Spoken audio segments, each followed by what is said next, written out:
네, 하루 동안 또 기다리시느라 힘드셨죠? 저희 언블리어 뷰러트 일요일 순서 이어가도록 하겠습니다. 자, 이제 다음 주 증시부터 살펴보고 시작할게요. 네, 2월 2일은 이제 미국 1월 ISM 제조업 지수가 나올 예정이고요. 한국의 1월 수출 데이터 나옵니다. 팔란티어가 이제 그날 실적을 발표합니다. 2월 3일은 이제 한국의 1월 소비자 물가 지수가 나오고 미국의 2월 구인 이직 보고서가 발표되고 AMD가 실적을 발표합니다. 2월 4일은 이제 미국 1월 ISM 서비스업 PMI가 나오고요. 알파벳, ARM, 퀄컴이 각각 실적을 발표합니다. 2월 5일은 이제 영국의 BOE, 유럽의 중앙은행 ECB에서 금리를 결정을 하게 될 예정이고 아마존이 실적을 발표합니다. 2월 6일은 이제 미국의 1월 고용 보고서가 나올 예정이고 네이버가 실적을 발표할 예정입니다. 네.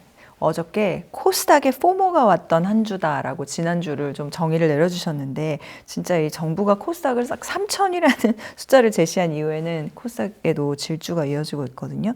이제 개인 투자자들은 ETF를 주로 많이 사시는 것 같아서 어떤 방향성을 가지고 또 지금 대처를 하는 게 맞을지. 사실 그러니까 코스닥 3천은 쉽진 않아요. 그게 왜냐하면 코스닥은 이익 기반 시장이 아니고 진짜 모멘텀 시장이죠. 왜냐하면 그 시총 상위 기업들이 대부분 바이오인데 바이오는 돈 버는 기업들이 아직은 아니잖아요. 네. 적자도 많고. 그래서 철저하게 어떤 모멘텀 위주로 좀 보시면 되겠는데 근데 중요한 건 뭐냐면 3천을 갈지 안 갈지는 우리가 알 수 있는 게 아니고 정부의 의지가 그만큼 되게 강력해요. 그걸 본다면 저는 코스닥 시장도 괜찮을 거라고 생각을 하는 사람 중에 한 명이고 그래서 코스피에 비하면 굉장히 비싼 시장입니다. 코스피가 PER이 11배인데 코스닥은 막 한 25배 되거든요. 되게 비싸죠. 예. 근데 거기에는 돈 못 버는 기업들도 많다 보니까 그런 거고 그래서 밸류로 생각하지 마세요. 그냥 모멘텀. 근데 이재명 대통령이 그런 얘기 했거든요. 코스닥 시장 정상화는 매우 중요한 과제다.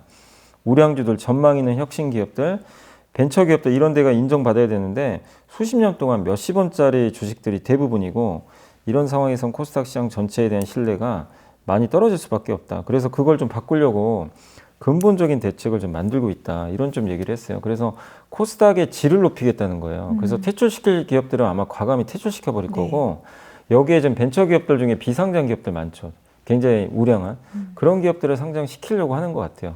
근데 그런 기업을 상장시키려면 코스닥이 받아줄 준비가 돼 있어야 돼요. 그래서 코스닥 시총이 커져야 돼요, 사실은. 그러려면. 그래서 지금 코스닥 시가총액이 어느 정도냐면 하이닉스랑 비슷해요. 하이닉스 한 종목하고 코스닥이 비슷해요. 되게 작은 거죠, 아직도. 진짜 작네요. 예. 그러면 시가총액 한 600조 정도 될 텐데 이거는 1000조 정도 돼야 어느 정도 의미 있는 덩치가 되는 거거든요. 아마 그걸 목표로 하는 것 같아요. 그래서 그런 정책들이 이제 앞으로 나올 거고 네. 그래서 이제 많이 나오는 게 뭐냐면 앞으로 나올 만한 것들은 이제 뭐 연기금도 있을 거고 연기금이 뭐 코스닥 비중을 늘릴 수도 있고 또 거기다가 그 국민성장펀드도 있을 거고요. 국민성장펀드가 여름에 나오거든요. 그러면 이제 코스닥에 벤처기업들 투자할 가능성도 좀 있고 한마디로 질을 높이겠다. 여기에 벤처기업들이 여기서 자금 조달도 하고 뭔가 성장할 수 있는 기반을 만들겠다. 그러니까 이재명 정부의 철학 중에 하나가 중소기업, 벤처기업이거든요. 이거 육성이라는 게 너무 명백한 이제 목표입니다. 그래서 코스피 5천 달성했잖아요. 그래서 이제 목표가 바뀐 거예요. 이쪽으로. 타겟팅을 이제는 여기 코스닥으로 가자. 이렇게 잡았기 때문에 이거를 이제 개인 투자분들 눈치를 다 채신 거예요. 그래서 ETF를 이렇게 많이 사신 거니까 단기 과열은 좀 있을지언정 코스닥의 우상향은 저는 좀 이어질 가능성이 높다. 이렇게 좀 보고 있습니다. 네, 연기금도 올해 주식 비중, 국내 주식 비중 늘리기로 결정했다는 얘기가 발표가 나왔고 이 기금 평가 벤치마크에 코스닥도 반영하겠다 이렇게 발표를 했으니까 이것도 또 호재가 되겠죠. 네, 호재로 봐야 될 것 같고 국민연금이 국내 비중을 1.7%포인트 올렸습니다. 주식은 1.2%포인트 올렸고 채권을 0.5%포인트 올렸는데 이렇게 되면 이제 국내 주식 비중은 어쨌든 정말 오랜만에 좀 올라가게 되는 거죠. 그리고 해외 주식 목표 비중은 낮췄어요. 38.9%에서 37.2%. 그래서 그동안은 계속 늘렸거든요. 해외만. 근데 이제 국내로 늘리는 어쨌든 원년이 됐다라고 보시면 되겠고 그리고 지금 코스닥 비중도 늘리기로 했고요. 정부가 국민연금 등 국내 67개 연기금에 지시를 내렸다고 합니다. 코스닥 비중을 좀 늘려라. 이렇게 좀 지시를 했다고 하니까 그리고 이게 점수를 매기거든요. 근데 그 점수 중에서 투자 다변화 항목이 있어요. 얼마나 잘 투자를 다변화했냐. 거기에 원래 해외 투자가 들어가 있어요. 이거를 이제 없애버렸습니다. 17년 만에. 해외 투자 대신에 벤처 투자를 넣어버렸어요. 이 얘기는 뭐죠? 코스닥 투자라고 그냥 찍는 거예요. 지금 그러니까 정부의 이런 정책들을 여러분들이 보시면 미국 주식도 하지 말고 그냥 이제는 코스닥 해라. 이걸로 지금 분위기를 좀 전환을 하고 있는 거죠. 네. 그리고 뭐 정부가 기본 기금의 자산운용 기본 방향도 의결을 했는데 투자 전략 수립 시의 고려 사항 중에 국내 벤처, 코스닥 투자, 국민 성장 펀드, ESG 투자를 제시를 했습니다. 여기에 정답들이 다 나와 있죠. 그래서 앞으로 국민연금은 물론 코스피도 투자를 늘리겠지만 코스닥 쪽으로 투자를 계속 늘릴 가능성이 되게 높고요. 지금 국민연금이 갖고 있는 국내 코스닥 비중이 물론 24년 기준이니까 좀 더 늘어날 수도 있지만 그때 기준으로 3.7%밖에 안 돼요. 국내 주식 비중 중에. 너무나 적은 거죠. 그래서 이거를 유의미하게 뭐 제가 봤을 때는 최소 5% 이상은 늘릴 것 같거든요.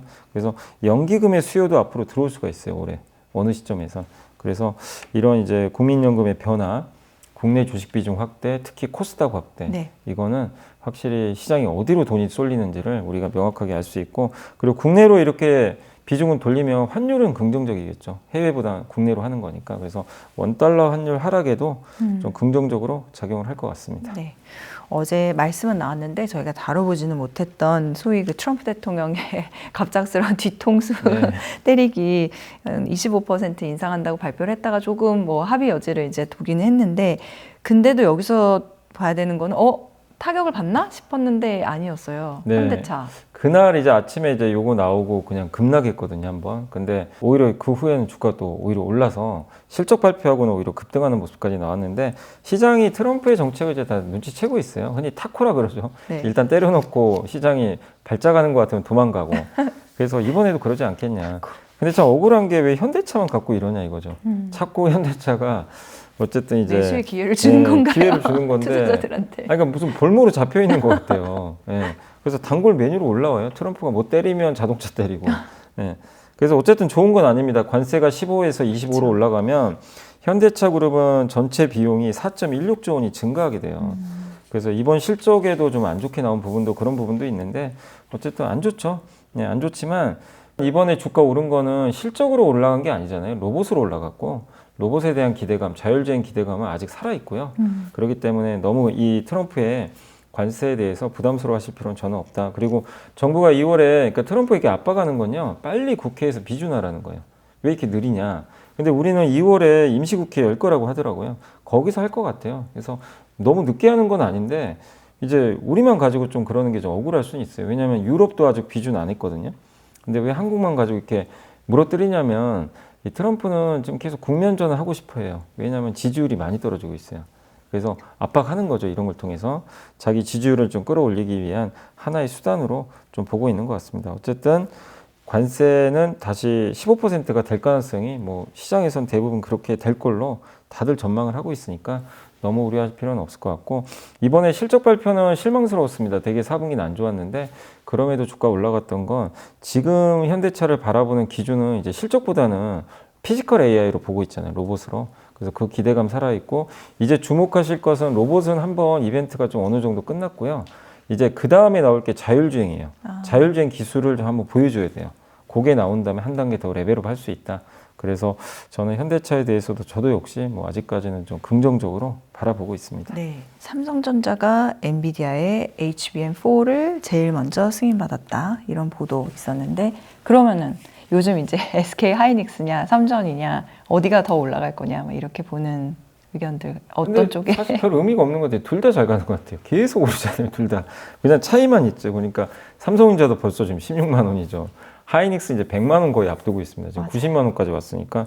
그러니까 둘 중에 하나만 해야지 이런 분들보다는 둘 다 좋네 하신 분이 오히려 성과가 더 좋은 그런 상황이었던 것 같아요. 그래서 HBM4를 삼성이 먼저 간 거는 삼성한테 굉장히 호재 맞아요. 이게 이번에 엔비디아가 재설계를 요구했대요. 속도가 안 나온다고. 근데 삼성전자는 재설계 없이 통과됐대요. 그만큼 기술력이 뛰어난 거예요. 그러니까 HBM에서 하이닉스에 밀렸다는 평가 많이 받았잖아요. HBM4는 아닌 거예요. 그래서 삼성은 그 우려를 불식시켰기 때문에 당연히 삼성한테 좋은 뉴스가 맞습니다. 근데 하이닉스는 그럼 왜 올라가느냐? 이런다고 해도 하이닉스가 점유율은 더 높을 거라고 하더라고요. 워낙 엔비디아랑 관계가 돈독하거든요. 그래서 HBM4의 3분의 2는 아마 하이닉스가 가져갈 것 같고, 나머지 부분은 이제 삼성전자가 차지하지 않겠냐. 삼성은 원래 공급 못 했잖아요. 근데 여기 들어왔고 HBM4도 먼저 통과됐고 이제는 우려는 끝났다. 이렇게 보시고 오히려 이런 부분에서 제일 걱정되는 회사는 마이크론이죠. 우리가 뭐 마이크론 걱정할 건 아니지만 어쨌든 마이크론이 이 3사 중에 HBM이 좀 제일 떨어져 있거든요. 네. 그래서 삼성한테도 좋고 뭐 하이닉스가 점유율이 뭐 그렇게 낮게 형성될 가능성은 좀 높진 않다. 그래서 양사 모두한테 좋고 저는 오히려 삼성한테 훨씬 더 좋은 뭐 뉴스는 분명히 맞다 이렇게 보고 있습니다. 네. 반도체 소부장도 짚어볼까요? 정말 뜨겁게 상승하고 있는데 어떻게 보면 삼전이나 SK 하이닉스보다 더 수익률이 좋은 것 같더라고요. 왜냐하면 이제 지난주에도 한번 말씀드렸던 게 이 소부장이 많이 못 갔어요. 투자를 절제한다 막 이러다 보니까. 근데 두 가지 이유 때문입니다. 지난주에 지지난주에 TSMC가 갑자기 공급 부족 때문에 우리 투자 많이 늘리겠다. 이걸 발표를 해버린 거예요. 그러면 저 조용하던 그 회사가 갑자기 투자 늘린다면 장비가 필요하잖아요. 그때부터 스타트를 끄는 거고, 그리고 투자를 절제해도 기본 투자는 해야 되거든요. 안 늘릴 수가 없어요. 수요가 너무 많기 때문에. 그래서 앞으로 투자는 당연히 늘어납니다. 그래서 그걸 반영하고 있고, 또 하나가 소부장은 대부분 어디 들어가 있죠? 코스닥에 들어가 있어요. 코스닥에서 시총 1위가 그 바이오가 40%, 2등이 20%가 소부장입니다. 코스닥. 그러면 지금 물 들어오잖아요. 코스닥에 막 돈들이. 그럼 어디로 가죠? 바이오 가고 소부장 가죠. 그래서 폭발해 버린 거예요. 이게. 그래서 소부장이 좋았고, 그래서 저는 소부장 이게 정말 오랜만에 지금 폭발하고 있는데 네. 이 기세가 쉽게 꺾이진 않을 것 같습니다. 그래서 좋을 것 같지만 다만 단기적으로 너무 올랐잖아요. 그래서 이 상황에서 뒤늦게 들어가진 마시고 조정이 나올 때 그때 참여하시고, 들고 가신 분들은 가져가셔도 좋겠지만 신규 참여는 조금 저는 기다리는 게 맞지 않나. 예. 왜냐하면 지난주에 너무 급하게 상승한 거는 아니다. 좀 맞기 때문에 그 부분은 좀 경계를 하자라고 말씀드리겠습니다. 네. 샌디스크 실적도 한번 짚어보고 싶은데 이게 주가 급등했더라고요. 그러면 어제 낸드가 상승 업종에도 올라 있었고, 낸드가 지금 어떻게 보면 AI 시대의 새로운 스타로 떠오르고 있는 건가요? 맞습니다. 그러니까 우리가 이런 회사들의 실적을 왜 자꾸만 봐야 되냐면 어디가 좋은지를 확인해야 되거든요. 그러니까 우리가 예상만 하는 게 아니라 항상 확인 과정이 지표 필요하고. 같은 거예요. 근데 샌디스크는 아시겠지만 그 네모난 아시죠? 여러분 알죠. 디지털 카메라에 많이 줄여놓고. 있잖아요. 예. 옛날엔 그거 많이 넣었죠. 근데 요즘에 이제 스마트폰 쓰시다 보니까 잘 안 보게 되지만 그거 만드는 낸드 회사죠. 흔히 SSD라고 하는데 정말 유명한 기업입니다. 근데 이 회사가 만드는 그 SSD 낸드가 수요가 지금 폭발하고 있대요. 어디에? 데이터 센터에 들어가요. 이게 지금 거기 들어가면 그게 확인이 됐어요. 경영진도 데이터 센터 매출이 전분기 대비 무려 64%나 급증했다. 낸드는 데이터 센터 시대에 새롭게 지금 조명받고 있다라고 네. 좀 언급을 했고, 그래서 이번에 엔비디아가 그 새로운 메모리 이제 아키텍처라고 하는데 이게 뭐냐면 지금 이 엔비디아가 이제 하반기에 이 베라루빈이라는 플랫폼을 내놓을 거거든요. 거기에는 이 ICMS라는 낸드 저장 장치가 들어가요. 기존에 없는 게 낸드 저장 장치를 붙여버리는 거예요. 그럼 낸드 수요가 폭발할 수밖에 없겠죠. 근데 옛날에는 AI가 이제 그 어떤 추론을 할 때 저장을 하죠, 데이터를. 네. 그 저장할 때 HBM에 했대요. 근데 HBM은 너무 비싸잖아요. 효율도 떨어지고. 그러니까 이 비싼 메모리 저장 장치에 굳이 이 지금 추론하는 그 데이터까지 넣는 건 너무 좀 낭비 같다.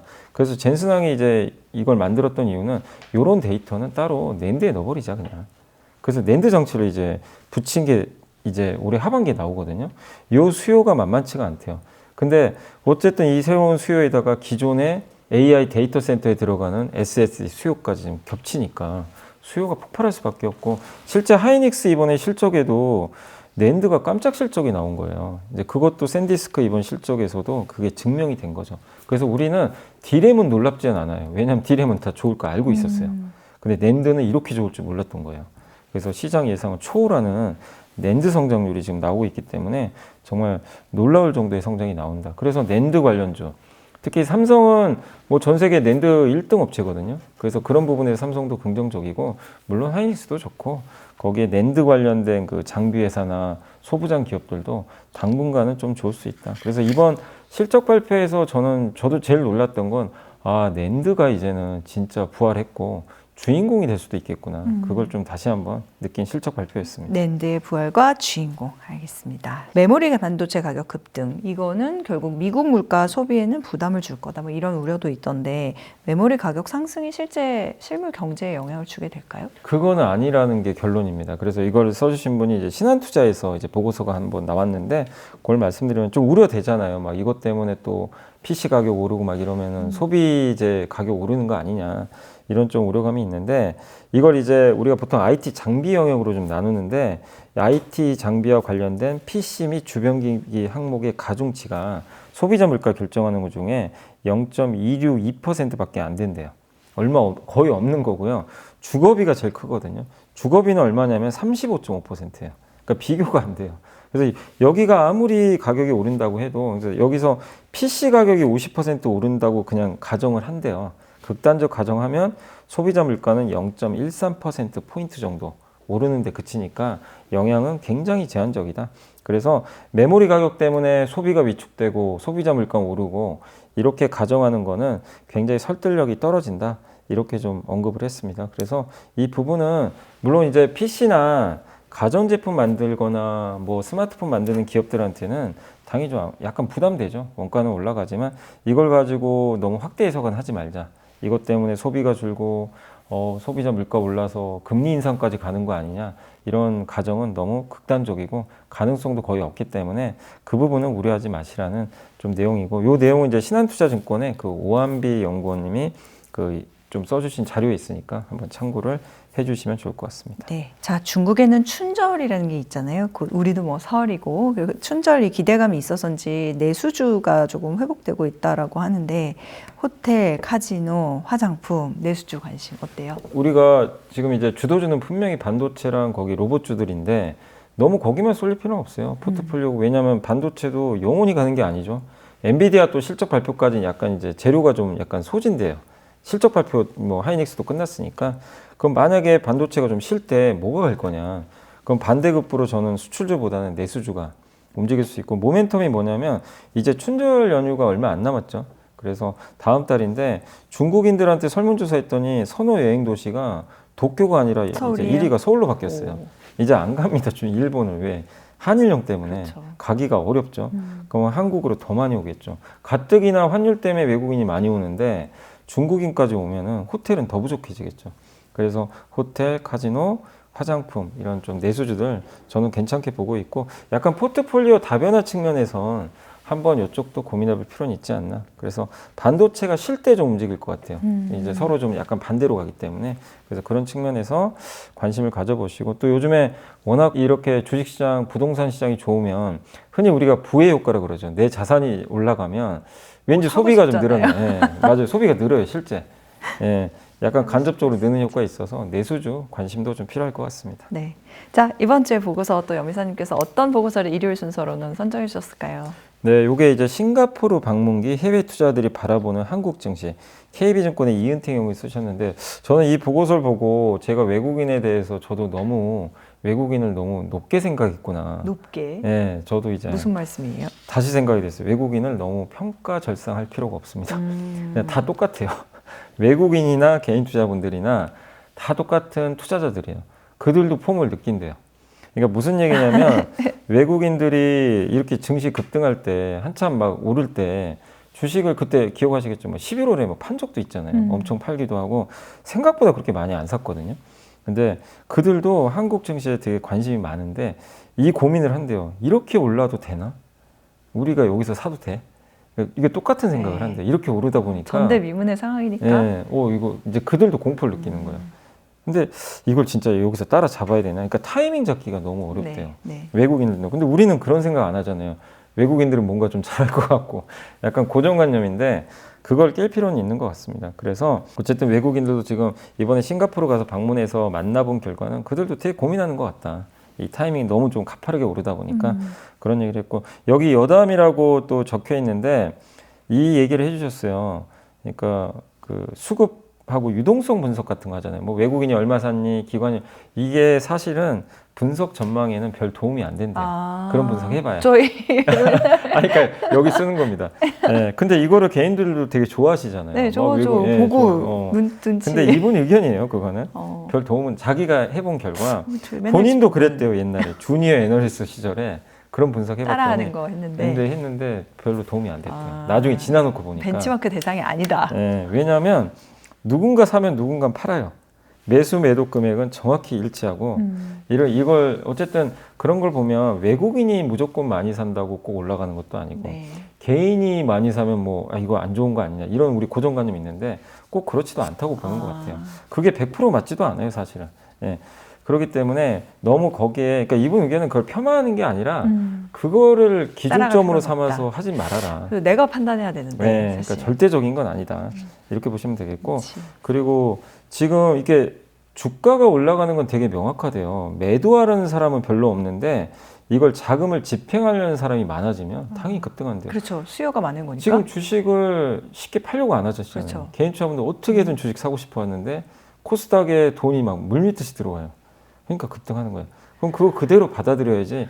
아, 개인이 너무 많이 샀으니까 이건 이제 큰일 났다. 고점이다. 팔아야 된다. 이 논리가 아니라 이렇게 그러니까 너무 쏠리면 조심할 건 맞는데 그게 매도의 또 기준이 되는 건 아니거든요. 그래서 지금은 어쨌든 우리가 강남 집값이 올라간 이유 아시잖아요. 네. 왜 올라가는? 그게 지금 코스닥 올라간 이유도 비슷할 수가 있어요. 예, 그만큼 누가 산다고 오르고 누가 판다고 떨어지는 게 아니라 매수자와 매도자의 심리에서 누가 이기냐의 싸움이에요. 근데 지금 매수자가 압도적으로 강하잖아요. 그거를 먼저 이해하시면 좀 좋을 것 같고 그래서 몇 가지 적어주셨는데 코스피 옵션 좋지만 불안하기도 하고 차익 실현 고민은 되는데 어쨌든 지금 뭐 당장 뭐 꺾인다는 그런 내용은 아닌 것 같고 아직도 실적 물가 등 긍정적인 이벤트는 남아있다. 다만 이제 급등 속도는 둔화되어도 아직은 좀 랠리를 따라가 보자. 예, 이렇게 좀 적어주셨고 그 다음에 반도체에 이어서 우주 로봇까지 좀 따라가야 되나 이런 좀 얘기를 해주셨는데 네. 주가 급등이 반갑지만 마냥 기뻐하는 투자들은 별로 없었다. 왜냐하면 로봇 우주 원전 등 이건 외국인 얘기예요. 외국인들한테 그러니까 우리 개인 얘기가 아니고 싱가포르 가서 외국인들 만나고 그 얘기를 하는 네. 겁니다. 그래서 그들은 이제 로봇 우주 원전 같이 실적도 없는데 네. 주가 오르니까 이 사람 여기 싱가포르 투자들은 주식을 안 샀을 거 아니에요. 이런 그들이 기업들은. 고민이 생긴 네, 거예요. 그리고 이거 해야 되나? 외국인들이. 이런 고민이 되게 질문이 많았대요. 네. 근데 이분 의견은 이은태 연구원 아니 탑다운 관점에선 일부 매수도 좀 좋다. 예, 좀 불편할 수도 있대요. 근데 양자 컴퓨터로 유명한 리게티 컴퓨팅 본사 사진이 여기 나와 있는데 보면은 되게 좀 약간 표현이 그렇지만 좀 초라해 보여요. 약간 건물도 단층짜리고 근데 그런 기업들도 굉장히 주가 좀 많이 올라갔잖아요. 양자도 아직 돈을 못 벌잖아요. 근데 그런 상황인데 로봇 원전도 돈을 못 벌고 아직은 못 벌고는 있다 하더라도 그런 양자 컴퓨터랑 비교해 보면 로봇 원전도 충분히 한번 투자해 볼 만한 대상 아니냐라는 또 그런 의견도 있는 것 같아요. 그러니까 탑다운에서는 일부 매수도 좋다고 본다는 그 외인 투자자들한테 해주신 말씀이에요. 네, 괜찮다 이렇게 좀 해도 보고 된다. 있는 것 같아요. 왜냐하면 성장하잖아요. 이들 산업들도 실체가 없는 것도 아니고 네. 그리고 반도체는 어쨌든 이제 포지션 좀 고민들이 있었는데 그 외국인들이요 고민이 되게 많았대요. 이거 차익 실현해야 되나? 이런 고민들이 좀 있었다고 하는데 급등 부담에도 아직은 긍정적이다. 긴축 우려가 생기기 전까지는 시장보다 좋을 것 같다. 이렇게 좀 답변을 했다고 합니다. 다만 여기서 주의할 거는 2분기경에 중국의 CXMT라는 메모리 회사가 상장할 거래요. 그러면은 좀 그때는 약간 조정을 좀 받을 수도 있는 것 같아요. 공급 부담 때문에.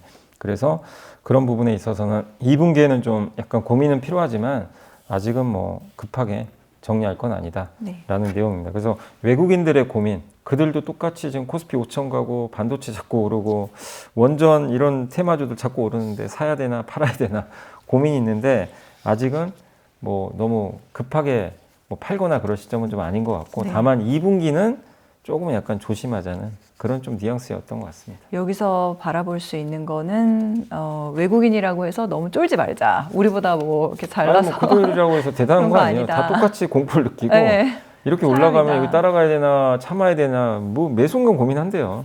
예. 근데 이건 개인도 똑같이 하는 진짜 고민 아니에요. 인간의 본성인가 보네요. 그래서 절대적인 건 없어요. 저는 그게 이번 보고서의 핵심은 그거예요. 매수 심리가 이기냐 매도 심리냐 이거의 싸움이에요. 그게 매수 심리가 외국인이냐 개인이 중요한 게 아니에요.